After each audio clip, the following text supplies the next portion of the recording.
భర్త నల్గొండ ఏరియాలో పనిచేస్తున్నారు. ఆమెకి ఇప్పుడు పిల్లలు 3 సంవత్సరాల అమ్మాయి, 4 months. ఇప్పటికైతే కారణాలు ఏమో తెలియదు.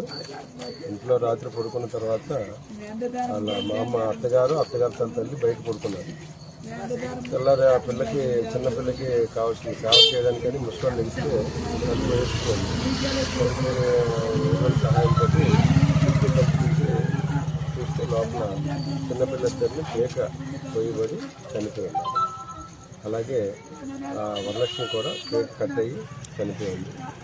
దీన్ని బట్టి ఆమె పిల్లద్దరికి కూడా కేక్ పోసి ఆమె కూడా చేసుకోవడానికి అక్కడ